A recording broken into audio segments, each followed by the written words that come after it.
에스겔 34장 2절에서 5절입니다.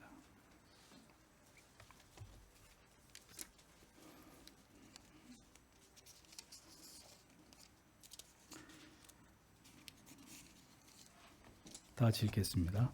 인자야, 너는 이스라엘 목자들을 쳐서 예언하라. 그들 곧 목자들에게 예언하여 이르기를 주 여호와의 말씀에 자기만 먹이는 이스라엘 목자들은 화 있을진저 목자들이 양의 무리를 먹이는 것이 마땅치 아니하냐. 너희가 살찐 양을 잡아 그 기름을 먹으며 그 털을 입되 양의 무리는 먹이지 아니하는도다. 그 약한 자를 강하게 아니하여 병든 자를 고치지 아니하며 상한 자를 싸매어 주지 아니하며 쫓긴 자를 돌아오게 아니하며 잃어버린 자를 찾지 아니하고 다만 강포로 그것들을 다스렸도다. 그것들이 흩어져서 모든 들짐승의 밥이 되었도다. 아멘. 자, 오늘은 웨스트민스터 대의문답 130문입니다. 윗사람들의 죄란 무엇인가? 윗사람들이 짓는 죄는 요구된 의무를 소홀히 하는 일 외에 자기 자신의 명예, 평안함, 유익 혹은 쾌락을 과도히 추구하는 것이다.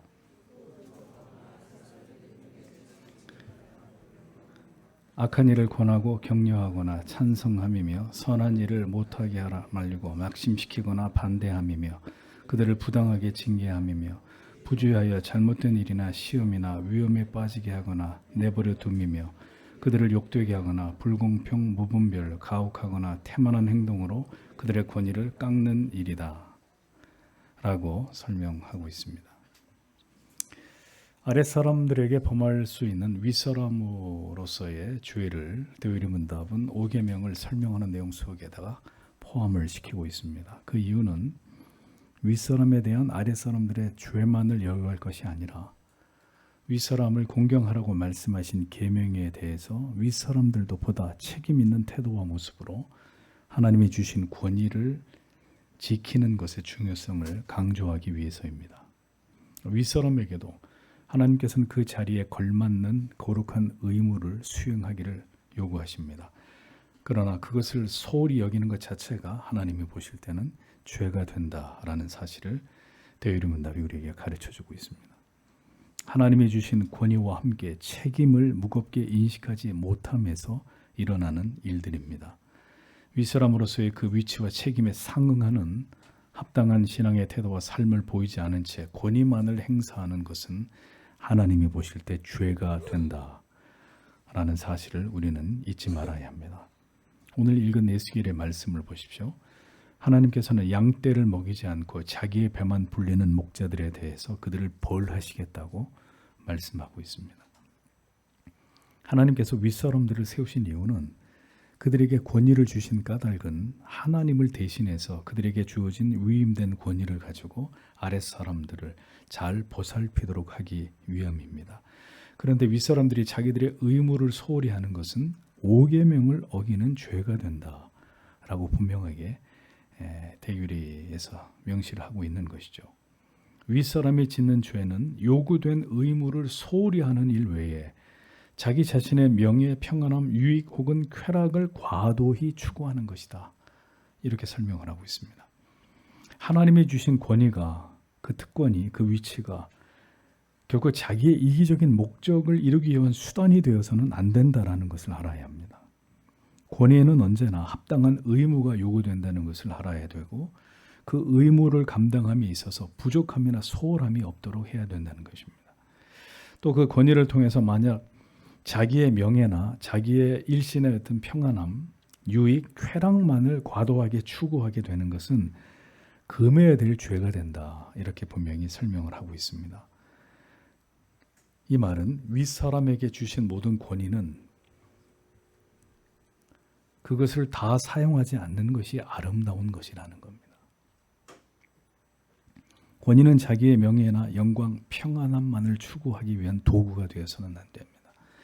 오히려 권위는 자기에게 주어진 영광을 멀리하고 안일함을 피하고 자신의 이익을 멀리하고 자기의 쾌락을 절제함으로써 권위는 더 견고하게 지켜지고 세워지고 도리어 높임을 받게 되는 것이죠. 그러니까 윗사람으로서 자신이 누릴 수 있는 모든 것을 이기적으로 다 누리려고 하다 보면 아랫사람들에게 불필요한 고통이 가중되기 마련입니다. 하나님께서 윗사람에게 권위를 주신 것은 자기들의 모든 욕망과 이기심을 충족시키도록 하기 위함이 아닙니다. 오히려 그 권위를 사용해서 아랫사람들을 잘 다스리고 그들에게 평안과 안녕을 주기 위함입니다. 자기의 권위를 이용해서 온갖 자기가 원하는 것을 얻고자 하는 것은 권위에 대한 남용입니다. 하나님께서는 이것을 절대로 좌시하는 분이 아닙니다. 언제나 윗사람들은 자신들이 그 지위에서 누릴 수 있는 것들에 대한 스스로의 포기와 스스로의 내려놓음, 절제를 지키기 위해서 기도하고 노력해야 될 필요가 있다는 것이죠. 그것이 하나님이 주신 그 권위를 건강하게 지키는 길이고 존경을 얻는 길이라는 사실을 우리는 기억해야 되는 것입니다. 다음은 불법하거나 아랫사람들의 능력에 지나치는 일을 하라고 명령하는 것이 윗사람들의 죄가 된다라고 대우리는 설명을 하고 있습니다. 그러니까 윗사람이라는 이유만으로 불법한 일을 아랫사람들에게 강요하는 일, 성경이 금한 일이라는 거죠.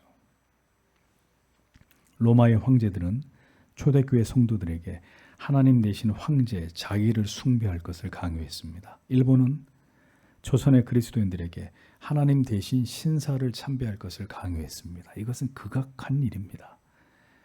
그 벌을 지금도 일본이 받고 있는 거예요. 그런 참남한 짓을 한 것을, 그 죄값을 톡톡히 받고 있는 것입니다. 믿지 않는 부모님이 신앙을 가진 자녀에게 제사를 강요하는 것, 하나님 앞에 불법한 일입니다. 그 누구도 죄를 짓게 하는 일을 아랫사람들에게 강제하고 강요할 때 하나님은 그 윗사람의 권위를 좌시하지 않습니다. 하나님이 그 권위를 뺏어가실 수도 있습니다. 그를 그 자리에서 끌어내릴 수도 있습니다. 불법을 강요할 뿐 아니라 아랫사람이 그 능력에 미치지 못하는 일을 명하거나 또 윗사람들이 그러니까 아랫사람의 능력에 미치지 못하는 일을 강제하고 명령하는 것 또한 윗사람이 하나님 앞에 저지르게 되는 죄가 된다라고 데요리문답이 말씀합니다. 이집트의 파라오는 이스라엘 백성들에게 짚을 주지도 않으면서 벽돌을 만들어내라고 강요를 했습니다. 느부갓네살은 자신이 꾼 꿈을 알아맞추고 그 의미까지 해석하라고 그의 신하들에게 윽박질렀습니다. 독재자나 하는 짓이죠. 횡포 아닙니까? 횡포. 유대주의 종교 지도자들은 자기들이 만든 하나님의 율법보다 더 많은 규례들을 정해놓고 이것을 백성들에게 지킬 것을 강요했습니다. 자기들도 지키지 않으면서 지키지 못할 그 일을 지킬 힘도 없는 백성들에게 강요하고 억압했습니다. 하나님이 왜 그들을 그토록 미워하셨는지를 잘 알 수 있는 부분입니다. 그러나 때로 윗사람들은 아랫사람들에게 그들이 가진 기량이나 능력을 더 향상시키기 위해서 때로 힘에 부치는 어려운 과제를 주거나 그것을 극복하도록 격려하고 채근할 필요가 있습니다. 그러나 이 일은 전적으로 그들을 위한 일이어야 합니다. 그렇게 하는 것이 나를 위한 일이 되어서는 안 되고 그들 자신을 위한 일이 있어서는 그렇게 힘에 부치는 일을 그가 능히 감당해야 되도록 격려하고 이끌고 독려해야 될 책임이 있습니다.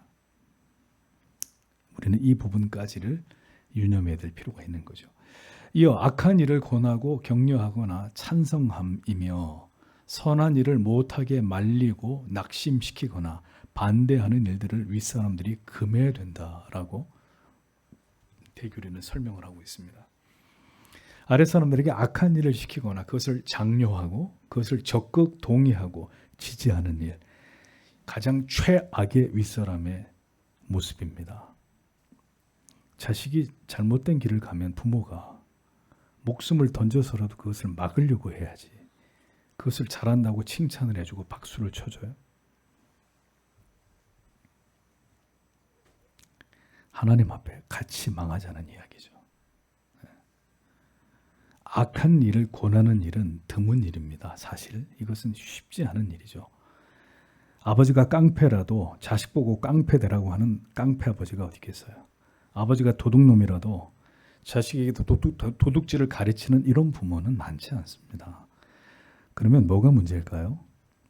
윗사람으로서 악을 적극 권장하거나 지지하거나 장려하지 않았더라도 악을 행하고 있는 잘못된 본을 보이는 것도, 그래서 자녀가, 제자들이, 아랫사람들이 그것을 보고 무의식 중에 그것을 쫓아가게 만드는 것도 윗사람으로서 악을 조장하는 일이다라는 겁니다.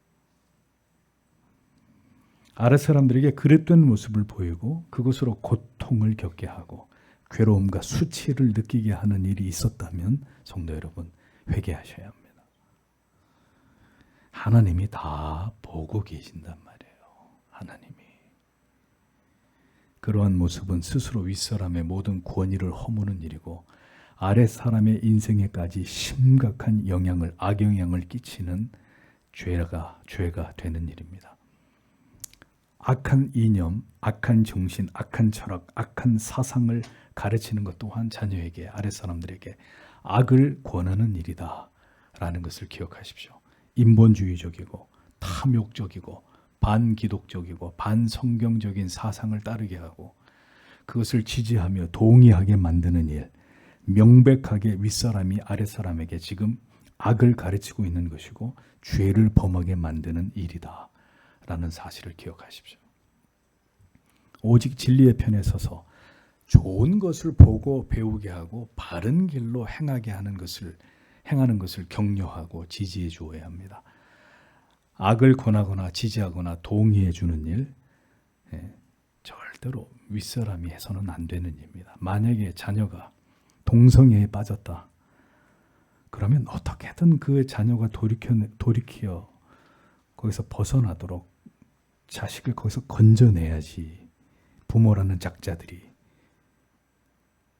공식적인 매스컴을 통해서 나는 자녀의 결정을 존중하고 그런 자녀가 자랑스럽다.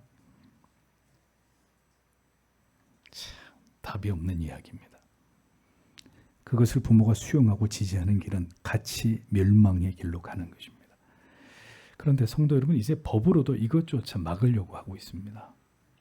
프랑스 같은 경우에 자녀가 성전환 수술을 할 때 부모의 동의를 받을 이유가 전혀 없고, 만약에 부모가 이 사실을 알고 반대한다, 그럼 부모가 사법 처리를 당하는 일들이 이미 프랑스에는 법으로 존재합니다. 우리나라도 머지 않았습니다. 자녀가 이단에 빠지거나 신앙에서 돌아서거나 혹은 잘못된 믿음에 빠지면 이 또한 적극적으로 만류하고 돌이키게 해야 될 일이지, 그것을 묵인하고 지지하고 인정해 주는 것은 함께 죄를 범하는 일이다라는 사실을 잊지 마십시오. 모두 하나님의 두려운 징계를 초래하는 일입니다. 성도의 가정과 교회에서 죄가 저질러지는 것을 방치하거나 조장하거나 방관하는 것은 죄가 그 전체를 오염시키게 만드는 원인이 됩니다. 어떤 경우에도 이것을 막는 일은 윗사람들의 책임이고 사명이라는 것을 우리는 기억해야 합니다. 여기에 우리의 목을 내놔야 되는 거예요. 죽여라.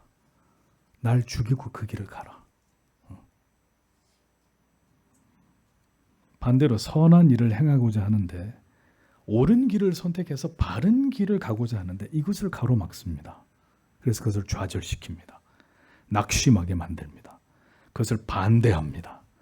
이건 윗사람들이 저지르는 죄란 말입니다. 예수를 믿지 못하게 하고 하나님을 신앙하는 일에 열심을 내려고 하는데 이것을 방해합니다. 옳은 길을 가고자 하는데 이것을 만류하는 일은 윗사람으로서 참으로 부끄러운 일이 아닐 수 없습니다.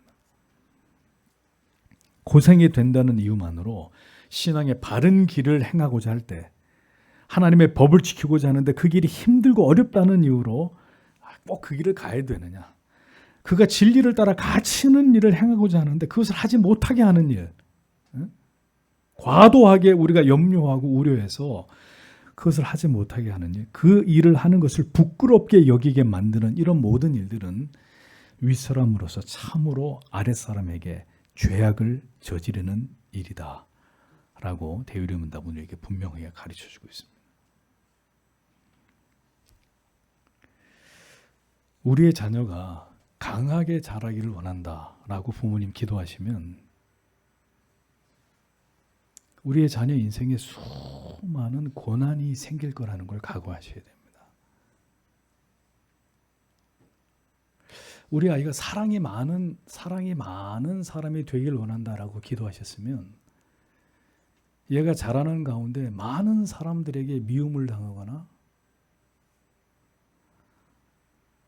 왕따를 당하는 일이 생길 것이다 라는 것까지 각오하셔야죠.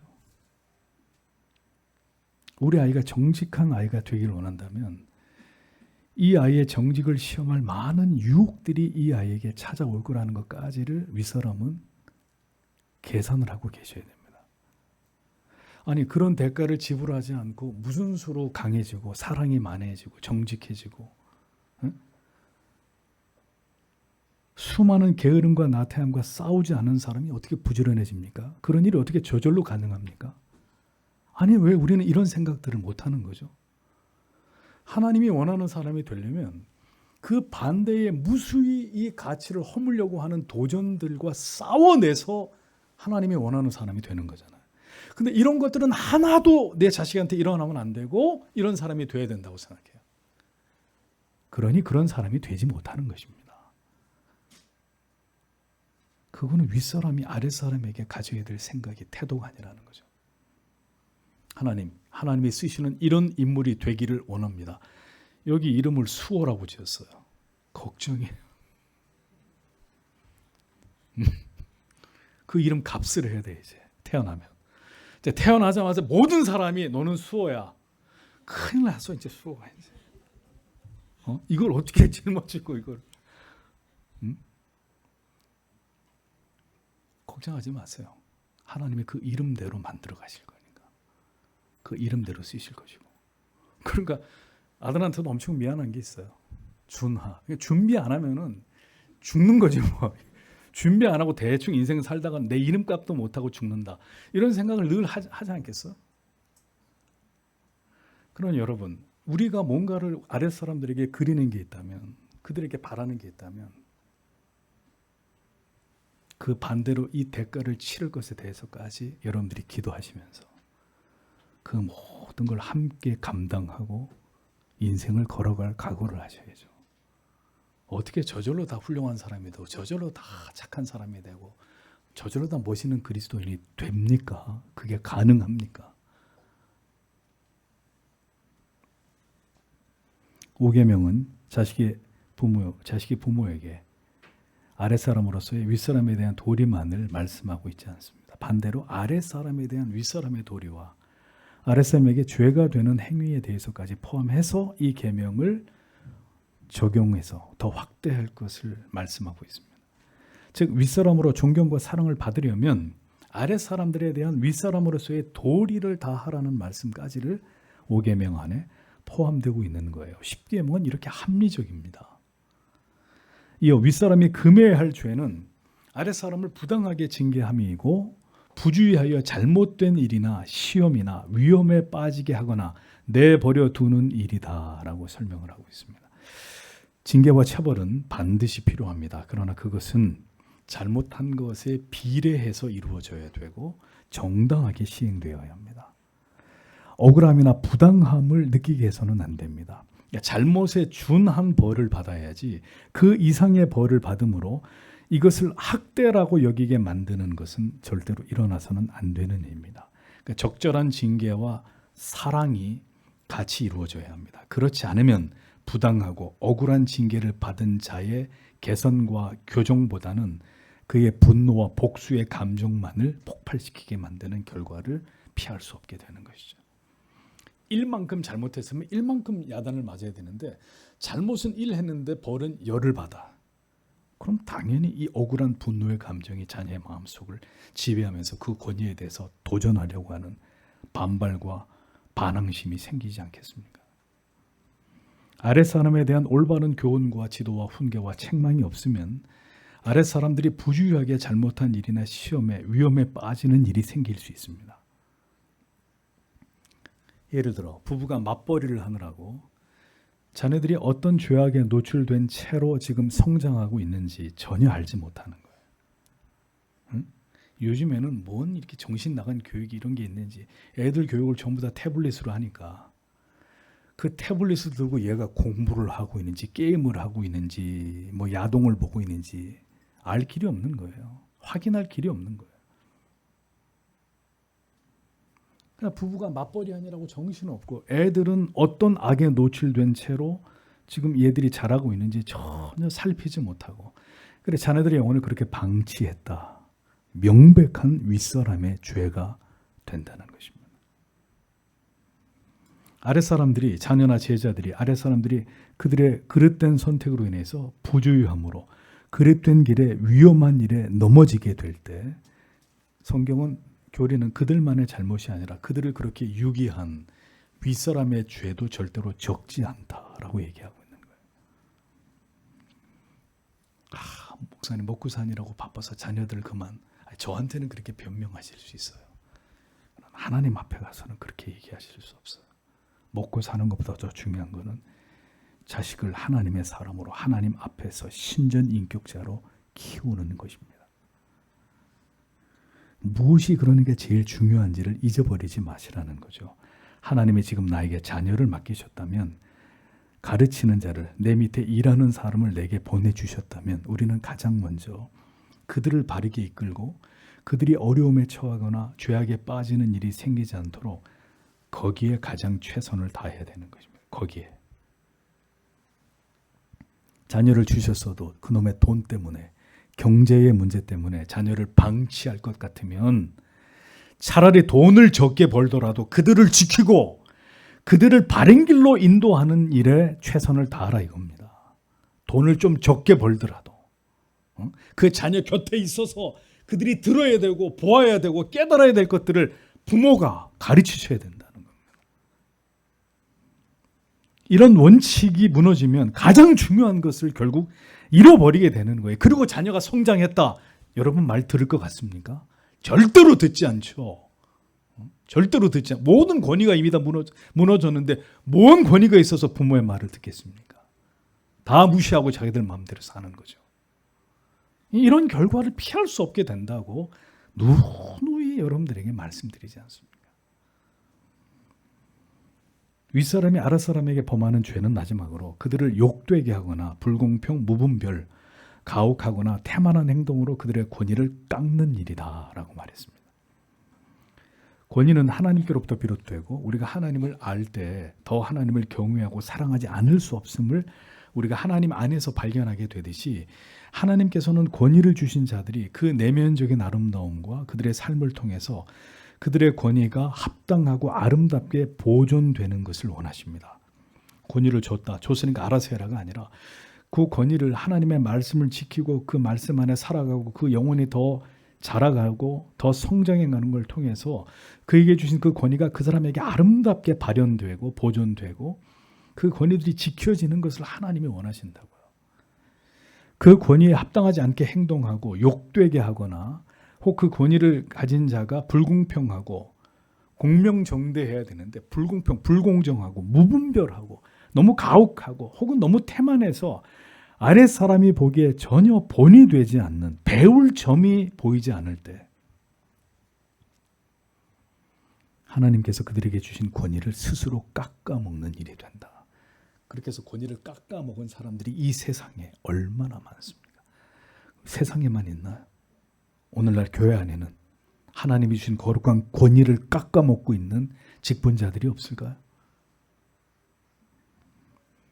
술을 먹고 벌거벗은 노아는 스스로 수치스러운 모습을 새 아들에게 드러냈습니다. 그는 그것으로 부모의 권위를 잃어버렸습니다. 롯의 행실이 얼마나 가벼웠으면 하나님의 심판을 경고하는데 사위들이 뭐라고요? 농담처럼 여겼더라. 롯의 이 다급한 화급한 말을 그저 농담처럼 여겼다. 아랫사람들이 볼 때 한없이 가벼운 말과 행동, 불공정하고 불의하고 분별 없고 그냥 가혹하기만 하고 태만하고 불성실하고 불의하고 권위나 질서를 자기도 권위를 가진 사람이면서도 권위나 질서를 우습게 여기는 말과 행동을 하게 될 때 그는 하나님께로부터 받은 권위를 자기 스스로 발로 차버리는 어리석은 사람이 되는 것입니다. 윗사람은 본이 되어야 합니다. 언제나 그 신앙의 모습이 하나님을 경외하고 지체들을 사랑하는 모습이 그의 삶의 그 성실함과 정직함과 진실함이 언제나 모든 사람들의 귀감이 되고 높임을 받을 수 있는 정도가 되어야 합니다. 하나님께서는 그와 같이 하나님을 경외하고 사랑하기에 자기의 모든 것을 중후하게 관리하고 대하고 지켜나가는 자들을 사용하십니다. 모든 권위는 하나님께로부터 비롯됐고 그 권위에 합당한 삶과 행동으로 그 권위를 잘 지키고 보존해야 될 의무를 모든 윗사람들은 가지고 있습니다. 이것을 잘 지키면 하나님의 질서와 통치 아래 우리의 가정도 평안하고 주님의 교회도 평화로울 수 있지만 이 모든 하나님의 계명을 어기면 우리의 가정도 우리의 교회도 무질서하고 황폐되는 것은 시간 문제일 따름입니다. 하나님께서 우리 모두에게 지혜와 명철을 주셔서 윗사람으로서의 모든 사명을 잘 감당하고 아랫사람들은 윗사람들을 그리스도 안에서 존경과 사랑으로 잘 따르고 협력하는 이런 자들이 되시기를 주님의 이름으로 축복합니다. 기도하겠습니다.